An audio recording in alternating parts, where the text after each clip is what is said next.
बिस्मिल्लाहिर्रहमानिर्रहीम। This is Hussain Ahmed Awan. I am a part of investors point. Investors point के platform पे और हमारे यूट्यूब चैनल पे आज से पहले आपने इस्लामाबाद में रियल एस्टेट के हवाले से, CDS सेक्टर्स के हवाले से और सोसाइटीज़ के हवाले से बहुत सा कंटेंट देखा है और कमिंग डेज़ में भी आप इस तरह का कंटेंट देखते रहेंगे। बट आज जो मैं आपके साथ न्यूज़ शेयर करने जा रहा हूँ बहुत ही ज़्यादा एक्साइटिंग न्यूज़ है उन लोगों के लिए जो कि रियल एस्टेट में इंटरेस्टेड लोग हैं। ना सिर्फ उन लोगों के लिए बल्कि उन लोगों के लिए भी जो कि इस्लामाबाद के सिटीज़न्स हैं, और ना सिर्फ इस्लामाबाद के सिटीज़न्स हैं बल्कि पाकिस्तान के सिटीज़न्स हैं और इस्लामाबाद में आते हैं और इस्लामाबाद से होते हुए गिलियात की तरफ और आज़ाद कश्मीर की तरफ टूरिज़म के लिए आते हैं। उन तमाम लोगों के लिए आज की ये न्यूज़ बहुत ही ज़्यादा एक्साइटिंग न्यूज़ है। मैं आपको बताने जा रहा हूँ इस्लामाबाद में इफ्तिताह होने वाले मारगला हाईवे के हवाले से। 19 अप्रैल सोमवार वाले दिन प्राइम मिनिस्टर इमरान खान साहब ने बाकायदा तौर पर मारगला हाईवे का इफ्तिताह किया। आपको इस प्रोजेक्ट की कंप्लीट डिटेल बताता हूं और आपके साथ ये भी शेयर करता हूं कि क्या इन्वेस्टमेंट अपॉर्चुनिटी है आप लोगों के लिए, जहां पे रिटर्न ऑफ इन्वेस्टमेंट बहुत ज़्यादा होगा आप लोगों के लिए। इस कंप्लीट डिटेल्स में जाने से पहले आपने मेरी इस वीडियो को एंड तक वॉच करना है। और सबसे पहले तो स्टार्ट करते हैं कि प्राइम मिनिस्टर इमरान खान साहब ने इफ्तिताह के मौके पर क्या कहा। मैं सबसे पहले तो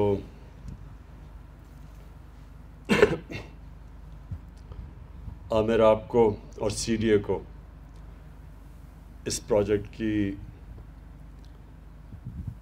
शुरू करने की आपको खराज तहसीन पेश करता हूँ, क्योंकि ये पुराना प्रोजेक्ट है। बड़ी देर से इसके ऊपर प्लान बना हुआ था, लेकिन ये प्रोजेक्ट आगे नहीं बढ़ रहा था। जो हमारे ख़ास तौर पे इस्लामाबाद में रहने वाले लोग हैं, मैं उनको पहले एक चीज़ ये बताना चाहता हूँ कि इस्लामाबाद में ये क्यों ज़रूरत है हमें अब इंफ्रास्ट्रक्चर को ठीक करने की, सड़कें बनाने की।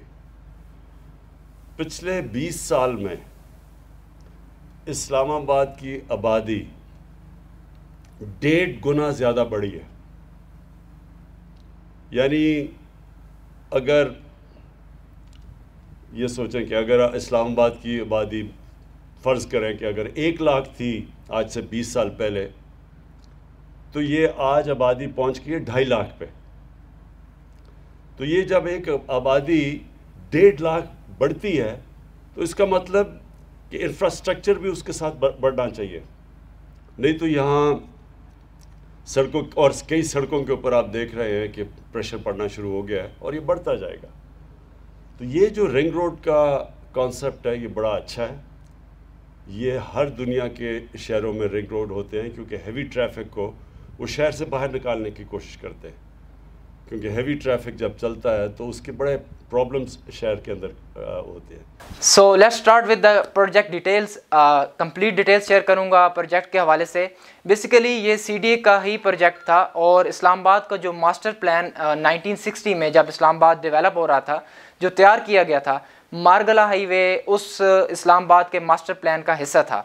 बट ये फ्यूचर में डेवलप होना था तो काफ़ी अरसे से इल्तिवा का शिकार था और ये राइट टाइम था कि मारगला हाईवे को बाकायदा तौर पर तामीर किया जाए, क्योंकि इसके बहुत ज़्यादा इम्पैक्ट थे इस्लामाबाद के ऊपर।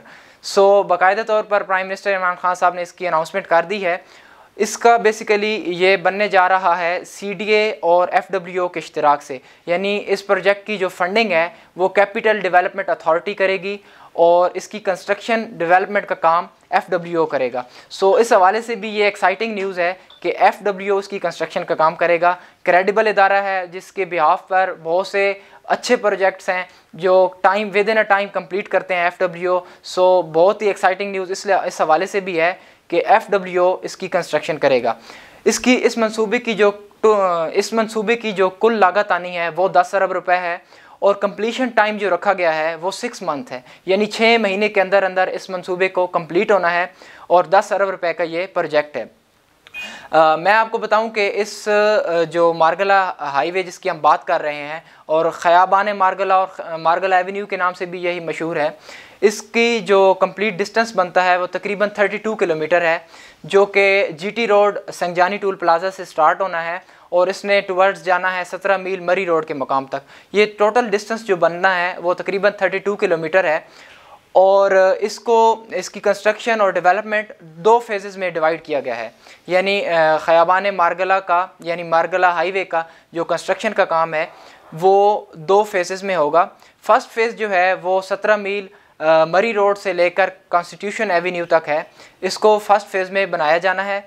और सेकंड फेज़ इसका जो है वो स्टार्ट होना है जीटी रोड संजानी टूल प्लाज़ा के करीब से, जो कि C16 सेक्टर भी बनता है इस्लामाबाद का, वहाँ से स्टार्ट होते हुए इसने आना है टुवर्ड्स D12 से then E10 and then E10 से इसको जोड़ा जाना है कॉन्स्टिट्यूशन एवेन्यू से। सो ये दोनों फेजेज़ को मिलाकर तकरीबन 32 किलोमीटर बनता है। और इसका बहुत से लोगों ने यह भी क्वेश्चन किया था कि क्या ये फर्स्ट फेज़ का भी टेंडर अनाउंस हुआ है दैन सेकंड फेज़ का टेंडर अनाउंस होगा? ऐसा बिल्कुल नहीं है, सिंगल टेंडर है, सिंगल टेंडर के ऊपर ही इसको बनाया जाना है।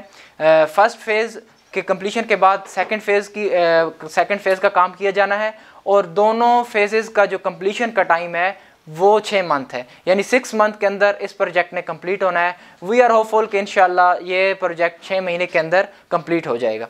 सो अब बात करते हैं जनाब बेनिफिट्स की कि इस मारगला हाईवे के बेनिफिट्स क्या होंगे इस्लामाबाद के ऊपर, इस्लामाबाद से बाहर से आने वाले लोगों के ऊपर और ख़ासकर उन लोगों के लिए कि जो कि रियल एस्टेट में इन्वेस्ट करते हैं और इस्लामाबाद में एक ऐसी रियल एस्टेट अपॉर्चुनिटी की तलाश में थे कि जहाँ पे रिटर्न ऑफ इन्वेस्टमेंट बहुत अच्छा हो, बहुत ज़्यादा हो। सो उन लोगों के लिए बहुत ज़्यादा बेनिफिट्स लेकर आया है ये मारगला एवेन्यू AKA ख़याबान मारगला और मारगला हाईवे। सो मैं बताऊँ, सबसे पहले तो ट्रैफ़िक के हवाले से बात करते हैं कि ट्रैफ़िक के ऊपर इसका इम्पेक्ट क्या होगा। बेसिकली इस्लामाबाद में एक्सेस के लिए यानी M1 और KPK से जो ट्रैफ़िक आती थी GT रोड से संजानी टूल प्लाज़ा क्रॉस करते हुए कश्मीर हाईवे के ऊपर आती थी। इसी तरह लाहौर से M2 से मोटरवे से आने वाली ट्रैफ़िक भी सेम है, टूल प्लाज़ा क्रॉस करते हुए इस्लामाबाद में एक्सेस के लिए कश्मीर हाईवे के ऊपर आती थी। सो ये दोनों तरफ से M1 और M2 और GT रोड की जो ट्रैफ़िक थी इनका एक बहुत ज़्यादा रश बन जाता था कश्मीर हाईवे के मकाम पर। तो बहुत ज़्यादा रश होने की वजह से इस्लामाबाद में एंट्रेंस काफ़ी मुश्किल होती थी और ख़ासकर वीकेंड्स के ऊपर इस्लामाबाद के आपको पता है कि सिटीज़न कुछ ऐसे भी हैं कि वीकेंड्स पे आउट ऑफ इस्लामाबाद जाते हैं। सो जब वीकेंड्स के बाद इस्लामाबाद में दोबारा आते हैं मंडे वाले दिन तो बहुत ही ज़्यादा रश देखने को पाया जाता है ख़ासकर कश्मीर हाईवे के ऊपर। तो ये मामला तकरीबन अगले 6 मंथ के अंदर जो कंप्लीशन है प्रोजेक्ट की, इस प्रोजेक्ट कंप्लीशन के बाद बहुत हद तक सॉल्व होने जा रहा है। उसकी रीज़न मैं आपको बताता हूँ। M1 यानी GT रोड KPK से आने वाली ट्रैफ़िक को डायरेक्ट एक्सेस मिलेगी मारगला हाईवे के ऊपर संजानी टूल प्लाज़ा से, तो उन लोगों के लिए इस्लामाबाद में एंट्रेंस के लिए एक नया रास्ता होगा। न सिर्फ उनका टाइम बचेगा बल्कि उनका फासला भी कम हो जाना है और ट्रैफ़िक में बहुत ज़्यादा फ़्लो रहेगा। इसी तरह M2 से जो ट्रैफ़िक आएगी उसी का ज़्यादा प्रेशर होगा कश्मीर हाईवे के ऊपर। सो ओवरऑल जो कश्मीर हाईवे के ऊपर ट्रैफ़िक का फ़्लो है बहुत ज़्यादा बेहतर हो जाएगा। इसका सेकंड मैं आपको ट्रैफ़िक का ये बता दूं कि जो KPK ख़ासकर हमारे F सेक्टर्स और E सेक्टर्स और G सेक्टर्स भी आप कह सकते हैं कि वहाँ से जो लोग KPK की तरफ जाना चाह रहे थे तो वो पहले कश्मीर हाईवे के ऊपर जाते थे, दैन वहाँ से M1 और संजानी टूल प्लाज़ा से होते हुए या टैक्सिला वाली साइड से KPK वाली साइड पे जाते थे। बट अब उनके लिए क्या है कि वो E11 की सर्विस रोड से ऑलरेडी मारगला रोड यहाँ पे है, मारगला रोड से इनको डायरेक्टली एक्सेस ख़याबान मारगला पे मिलेगी और ये यहाँ से भी M1 और GT रोड से होते हुए KPK की तरफ जा सकेंगे। यानी ये उन लोगों के लिए भी बहुत बड़ा बेनिफिट होगा। तो ओवरऑल पूरे इस्लामाबाद की जो ट्रैफ़िक है उसमें बहुत अच्छा फ़्लो आ जाएगा और इससे टूरिज़म में भी एक बहुत बड़ा बूम इस तरह आएगा कि जो गिलियात की तरफ, आज़ाद कश्मीर की तरफ लोग जाना चाह रहे थे KPK की साइड वाली साइड से या M1 से जो लोग आ रहे थे तो उनको एक बाईपास मिलेगा, यानी वो कश्मीर हाईवे से मारगला हाईवे के ऊपर डायरेक्टली एक्सेस मिलेगी एंड देन मारगला हाईवे से वो बाईपास कराएंगे। वो 12 कऊ का जहाँ रश बनता था उसको बाईपास कराते हुए डायरेक्टली एक्सेस उन्हें मिलेगी मरी रोड के ऊपर और वो वहाँ से गिलियात आसानी से जा सकते हैं। सो ये ओवरऑल ट्रैफ़िक का बहुत ही बड़ा बेनिफिट होगा। अब बात करने जा रहा हूँ आपसे जिसका आप सबको बेसब्री से इंतज़ार था, वो ये था कि इन्वेस्टमेंट अपॉर्चुनिटीज़ क्या हैं। जी हाँ, इन्वेस्टमेंट अपॉर्चुनिटीज़ के लिए आपने इस वीडियो को अभी भी एंड तक लाजमी देखना है क्योंकि अब जो मैं शेयर करने जा रहा हूँ बहुत ही एक्साइटिंग न्यूज़ है। वो ये है कि ख़याबान मारगला एवेन्यू या इसको हम मारगला हाईवे भी कह रहे हैं, इससे जो डायरेक्टली कनेक्ट होंगे वो CDA के इमर्जिंग सेक्टर्स हैं, वो सेक्टर्स हैं, मोस्टली वो सेक्टर्स हैं, ज़्यादातर वो सेक्टर्स हैं कि जो अभी तक डेवलप नहीं हुए बट CDA से अप्रूव्ड हैं, वहाँ पे प्लॉट्स की सेल्स एंड परचेज़ का काम जारी है। सो C16 वो फर्स्ट सेक्टर है जो कि GT रोड से हम जैसे ही मारगला एवेन्यू का स्टार्ट होना है तो मारगला एवेन्यू के साथ जो डायरेक्टली लिंक्ड सेक्टर होगा वो C16 होगा।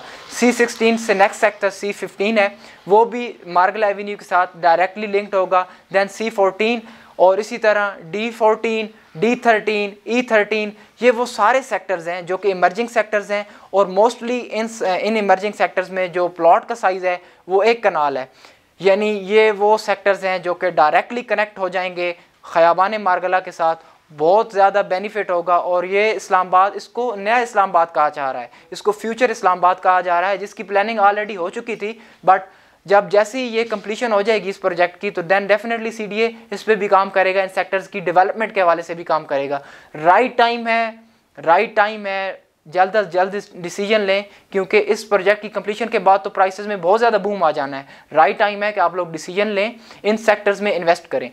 अब इन सेक्टर्स D13 तक तो मैं बता चुका हूँ कि यहाँ तक अब मैं आपको बता चुका हूँ कि D13 तक तो ख़याबान मारगला ने डायरेक्टली एक्सेस देनी ही देनी है। बट D13 से जो नेक्स्ट सेक्टर बनता है वो है D12, और D12 वो सेक्टर है जो कि डेवलप्ड सेक्टर है, इस्लामाबाद का क्लोजेस्ट सेक्टर है, इस्लामाबाद का वो सेक्टर है जो कि डेवलप्ड सेक्टर है। और इसके बिल्कुल पैरेलल जो सेक्टर है वो E12 है।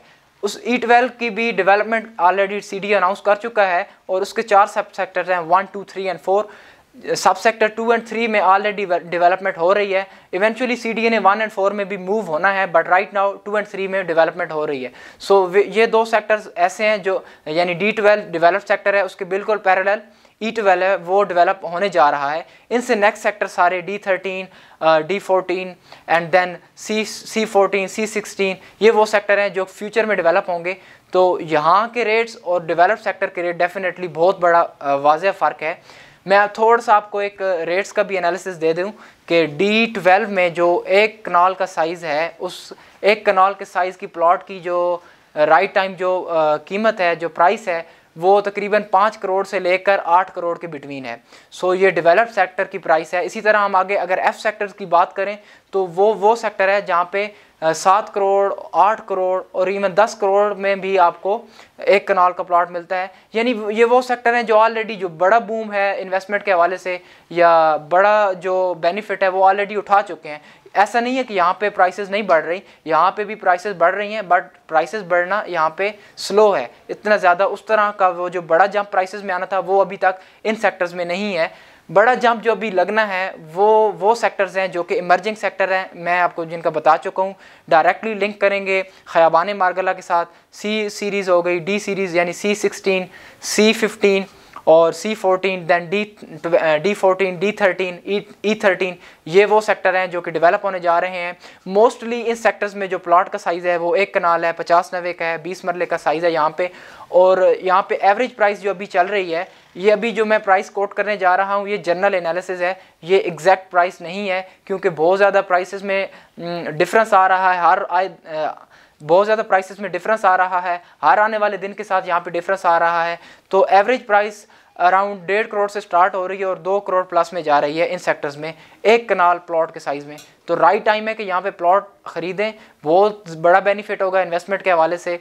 बहुत बड़ी खुशखबरी है उन लोगों के लिए जो कि रियल एस्टेट में एक अच्छी इन्वेस्टमेंट अपॉर्चुनिटी की तलाश में थे, जहाँ पे रिटर्न ऑफ इन्वेस्टमेंट बहुत अच्छा होगा। मैं इंशाल्लाह C14, C15 हमारी team C14, C15, C16, D13 इन सेक्टर्स पे 1 बाय 1 एक डिटेल वीडियो भी बनाएगी। सो टिल देन आप हमारे चैनल से कनेक्ट रहिए, हमारी वीडियोस को लाइक करते रहिए। अगर आपको हमारी ये वीडियो भी पसंद आई है, काइंडली आप अपना ज़रूर फीडबैक दीजिए और आपके जो भी क्वेश्चंस हैं आप हमारा नंबर गिवन है, हमसे कांटेक्ट करें। हमारी टीम आपको सर्विसेज प्रोवाइड करेगी। आपको प्लॉट परचेज़ करना है या आपको सेल आउट करना है, आफ्टर सर्विसेज भी देती है। आप हमें मिल भी सकते हैं, हमारे ऑफिस में भी विज़िट कर सकते हैं। Till next video, till next content देखते रहिए investor point. Thank you so much. अस्सलाम वालेकुम।